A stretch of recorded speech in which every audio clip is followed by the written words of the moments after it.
Does anybody know what this antique metal tool is? It obviously would secure something round, but it's not that heavy, so it doesn't make sense that it would be used to secure a log for cutting or something along those lines.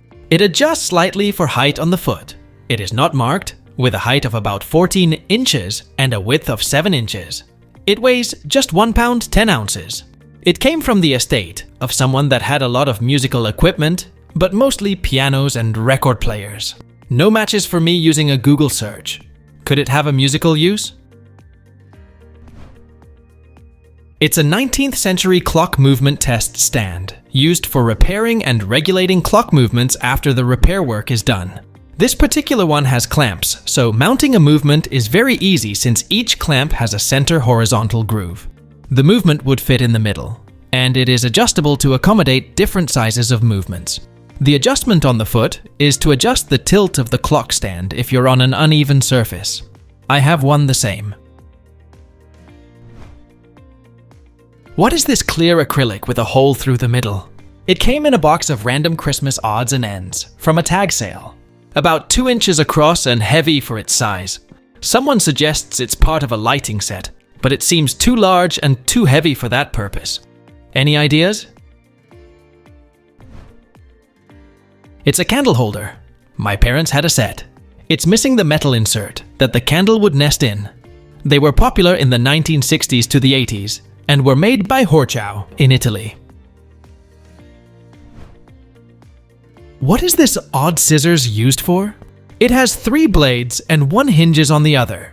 It says Germany and Griffin and is approximately 6 inches overall in length. It was found among a box of vintage silverware from an estate sale. Griffin is a scissor brand from Germany, but I cannot find any information on this style of scissors or what they were used for. Google image search finds one just like this, but the seller was unsure. Any help, idea, or clue is appreciated. It's a rare Art Nouveau grape scissors from circa 1910. Here's one from a different country, but very similar. It even has grape engravings on it. In the 19th century, these pairs of scissors were used at the table to cut a piece of grape bunch and allow it to be washed without getting your fingers wet. Also called lazy scissors because they avoided stretching your arms.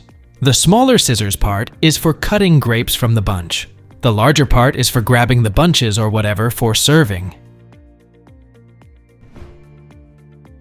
What is this weird metal thing on the floor by the front door in my pre-war New York City apartment? It appeared to be maybe filled with sawdust, and the apartment was gut renovated in the last 10 years. I thought maybe it was once a lock of some kind, but it doesn't totally cross the swinging path of the door.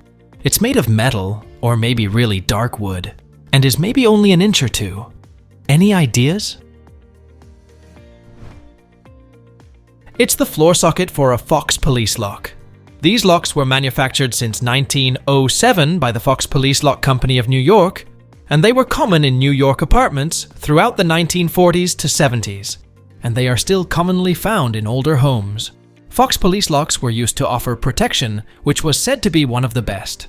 The locks had a steel rod that seats diagonally from the door to the floor, providing protection that surpassed that of the deadbolt. What is this tool-shaped rusty object found at a garage sale? It appears to have a blade on the end and a saw, plus a place to mount to a pole. It's ferrous and has no maker markings or any other identifiers on it. The main body appears to be cast, and the design lends itself to a simple symmetrical mold, with minimal machining to attach the saw blade and scraper. I was told that this was originally from Florida, but nothing about where it came from there or possible uses. Any ideas? It's a combined pruning saw and chisel, patented in 1874. And used to trim shrubs and trees. The handle is removable, and a wood pole of any length can be attached for high branches. What is this weird long trailer we saw at a gas station? I first saw this on the interstate yesterday in the upper Midwest, between the Upper Peninsula of Michigan and northern Minnesota. It's a long trailer, roughly 2 cars in length, and looks like the whole thing should open. Any ideas? It's a glider trailer, used to haul a glider between airfields or home and airfield. The wings detach, and the whole thing fits in that trailer. Because most gliders do not have a motor, it is also common to land in a random grass field when it has ventured too far from the launch site and run out of lift to return home. Then the glider will have to be disassembled from where it landed and put in the trailer and towed back to the airport. What is this brass brooch that opens up but has no room inside? Found in my great-great-aunt's stuff. It's about 1.5 inches long and is an odd shape. There's a part that screws open, but the space inside is not useful for storing anything, even powder or drugs. I've been meaning to post this for years because I can't figure it out for the life of me.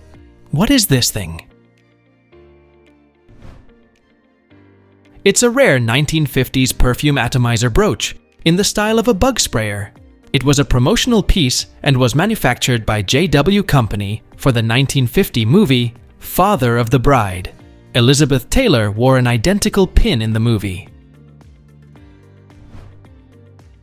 What is this small metal cylinder with "Made in Hong Kong" stamped on the bottom?